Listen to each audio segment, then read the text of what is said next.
यार सिंधी ॾिठो वञे त असां वटि तइलीम जो रुझान आहे। क़ौम जो काफ़ी हिसो तइलीम याफ़्ता बि आहे। बाशऊर माण्हुनि जो तइदादु रोज़ु वधंदो पियो वञे। पोइ बि आख़िर कहिड़ी वजह आहे जो असां पंहिंजनि महरूमनि खे ख़तमु न करे सघियासीं? उहे ई मसइला अॼु बि आहिनि जेकी 50 साल अॻु मौजूदु हुआ। अदा छो त असां हमेशह नवां ताला पुराणियुनि चाॿियुनि सां खोलण जी कोशिश कई आहे। जॾहिं ज़मानो तब्दील थिए थो, दौर पुठियां नओं दौर अचे थो, त दौर सां गॾु ज़माने जी हर शइ तब्दील थी वेंदी आहे। न सिर्फ़ मसइला तब्दील थियनि था, बल्कि उन्हनि जा हल बि तब्दील थी वेंदा आहिनि। इन में को शक नाहे त असां तरक़ी, ख़ुशहाली ऐं आज़ादी लाइ सालनि खां कोशिश कंदा पिया अचूं, पर नतीजो हर दफ़ो नाकामी जी सूरत में मिलियो आहे। इन जो सभ खां वॾो सबबु इहो आहे त असां सदियुनि खां बंदि पियल दिमाग़ जा दरवाज़ा खोलण बजाए असां बसि रवायती तौर ते हलंदा रहियासीं। असांखे जेको ॿुधायो वियो उन जी तस्दीक करण बजाए उन ते ईमान आणे अॻियां वधियासीं। कॾहिं बि ईअं कोन सोचियो त जेकॾहिं हीअं थिए पियो त हूअं बि थी सघे थो। कंहिं ज़माने में खंदक जी जंग जदीद दिमाग़ जो मिसाल सम्झी वेंदी हुई। छा अॼु खंदक खोटे जंग में फतेह माणे सघिजे थी? घोड़नि ते सवार थी तलवार खणी जंग जो ऐलान करे सघिजे थो? यकीनन न, छो त ज़माने हर शइ तब्दील करे छॾी। जेसिताईं असां हिन दौर जे हिसाब सां पंहिंजे अक़ल जो इस्तेमालु न कंदासीं, पंहिंजे दिमाग़ मां ज़ंग साफ़ न कंदासीं, तेसिताईं कंहिं बि फील्ड में कामयाबी जो सोचणु बेवकूफ़ी हूंदी। थोरो जाइज़ो वठो, छा असां धरती सां मोहबत कोन कई? आज़ादी लाइ जदोजहद कोन कई? ख़ुशहाली, तरक़ी ऐं अमन लाइ कोशिश कोन कई? छा असां पंहिंजनि ॻोठनि, शहरनि ऐं माण्हुनि सां मोहबत कोन कई? हर शइ खे दिलि सां चाहियो, पोइ बि हर शइ हथां वई। क़ौम क़बीलनि में तक़सीम थी, ॻोठ झेड़नि में तबाह थिया, शहर धारियुनि जे वर चढ़िया। हक़ीक़त हीअ आहे त अॼु कराची खां वठी कश्मीर ताईं, हैदराबाद खां वठी नओं कोट ताईं, हर शहर में तव्हांखे धारिया अक्सरियत में मिलंदा।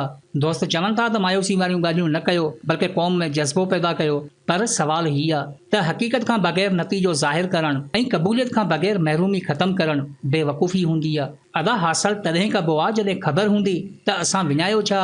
कॾहिं इन ॻाल्हि ते गौर कयो आहे त असांजे साम्हूं बिना कंहिं वेड़ जे असांजे ई शहरनि ते धारिया काबज़ थी विया। असीं सभु पंहिंजी बर में वॾा इल्म वारा ऐं दानिशमंद आहियूं, पर हक़ीक़त हीअ आहे त असां सिर्फ़ रवायतुनि जी पोइवारी कई आहे, जंहिंमें इहो ॼाणाइल ई नाहे त जेकॾहिं मुआशियात जी जंग में तव्हां अक़लियत माणे वञो त पोइ अक्सरियत माणण लाइ तव्हांखे छा करणु खपे? छा तव्हां मां को दोस्त इहो ॿुधाए सघे थो त जहिड़ी तरह धारिया बिना कंहिं वेड़ जे असांजे शहरनि जे हर कारोबार ते कंट्रोल करे विया, ओड़ी तरह बग़ैर वेड़ जे उन्हनि खे शिकस्त ॾेई फतेह हासिल कीअं कजे? जज़्बातनि खे हिकु पासे रखो त हक़ीक़त में असां वटि को जवाब ई कोन्हे, छो त असां दिमाग़ जो इस्तेमालु न बल्कि रवायतुनि जी पोइवारी कई आहे। जेकॾहिं तव्हां सोचो था त हिकु ॾींहुं अहिड़ो ईंदो ऐं असां कुहारियूं खणी निकिरंदासीं ऐं धारियनि खे तड़े कढंदासीं, त अदा इहा तव्हांजी भुल आहे। मुआशियात जी जंग हथियार सां न बल्कि अक़ल सां विड़ी वेंदी आहे। मतिलबु हाणे सिर्फ़ तइलीम हासिल करण मां बि कुझु कोन थींदो? जहिड़ी तरह इल्म ऐं अक़ल में फ़र्क़ु हूंदो आहे, ओड़ी तरह इल्म ऐं तालीम में फ़र्क़ु हूंदो आहे। तालीम डिग्री ॾिए थी, इल्म किरदारु ॾिए थो ऐं अक़ल नज़रियो ॾिए थो। पंहिंजे मुआशिरे जो सर्वे कयो, डिग्रियूं त आसानी सां हर घर मां मिली वेंदियूं, पर किरदारु ॻोल्हण लाइ ज़माना लॻंदा। नज़रिये जो त वजूद ई कोन मिलंदो, छो त अक़ल जो इस्तेमालु असां अञा सिखियो ई नाहे। यज़्द चयो हो त हज़ारनि सालनि खां बसि इहो ई ॾिसूं पिया त जॾहिं पुराणनि नज़रियनि अॻियां नवां तसवरात पेश कया विया, तॾहिं क़दर बजाए तलवार निकिती। पर जॾहिं जदीद इल्म पुराणे नज़रियनि ते काबज़ थी विया, तॾहिं तलवार बि बेअसर निकिती। इन करे चयो वञे थो त इल्म खां वधीक का दौलत नाहे ऐं जहालत खां वधीक का गुरबत नाहे। इल्म सां इंसान जी वहशियत ऐं दीवानगी ख़तम थी वेंदी आहे। अदा भला इल्म ऐं अक़ल में कहिड़ो फ़र्क़ु आहे ऐं छा असां इन्हनि जो इस्तेमालु कयो आहे? अदा इल्म जा केतिरा ई क़िस्म हूंदा आहिनि। इल्म जिते समाज खे संवारे थो, उते काइनात खे बिगाड़े बि थो। इल्म ऐं अक़ल जी वेड़ सदियुनि खां हलंदी पई अचे।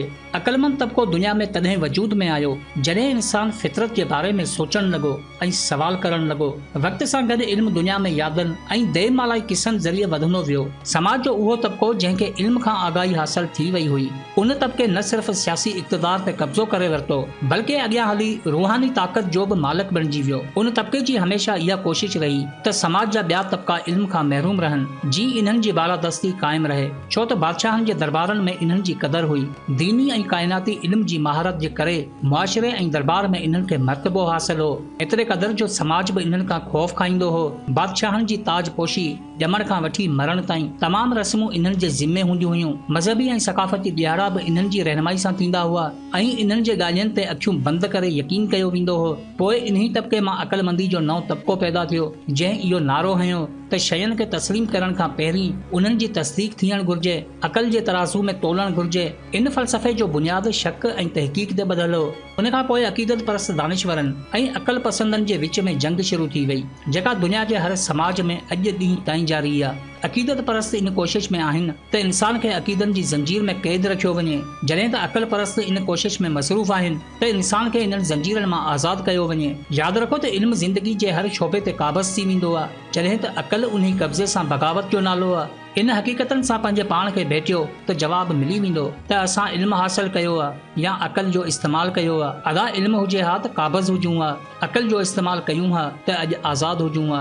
भली अॼु असां इन ॻाल्हि खां इनकार कयूं, पर इन हक़ीक़त खे बदिलाए नथा सघूं त इल्म जी दावत खे असां कोन क़बूलियो, अक़ल जे दरबार खां बि भागी रहियासीं। सोन हो संसार मुंहिंजो कोन सुञातो, खणी ताज ग़ुलामी जो असां पाण हलियासीं। सोच आहे वक़्तु नाहे, ज़िंदगी आहे मक़सदु नाहे। ज़हन में रहे त बेमक़सद ज़िंदगी उन सफ़र वांगुरु हूंदी आहे जंहिं सफ़र जी का मंज़िल ई न हूंदी आहे, बसि मरण ताईं हलंदा रहो। बेगैरत इंसान उहो नाहे जंहिंजी न्याणी जींस पाए कॉलेज वञे थी। बेज़मीर उहो शख़्स आहे जंहिंजी ख़ामोशी हेठि धरती लुटिजे थी। या त धरती तां पंहिंजो वजूद ई मिटाए छॾियो या पोइ पंहिंजे पाण खे साबित कयो, अक़ल जो इस्तेमालु कयो। हर महरूमी जे पुठियां उहा गंदी सियासत लिकल आहे जेका वोट जो ग़लति इस्तेमालु करे थी। सियासतदान जंहिं कुर्सी ते वेही ज़ुल्म कंदो आहे, उहो मौक़ियो बि उनखे असांजो वोट ॾींदो आहे। जॾहिं गैरत खे महदूद करे घर में सजायो, तॾहिं फर्दनि जी सूरत में असां क़ौम खे विञायो। यादि रखो त समाजी इनकलाब खां पहिरीं ज़हनी इनकलाब लाज़मी हूंदो आहे। दौर खे बदिलाइणो आहे त ज़हन खे तब्दील करणो आहे। ज़हन जो इस्तेमालु पंहिंजे मथां फ़र्ज़ सम्झो, छो त मक़सद खां बग़ैर कामयाबी मुमकिन नाहे ऐं हर मक़सद पुठियां इंसान जो ज़हन हूंदो आहे।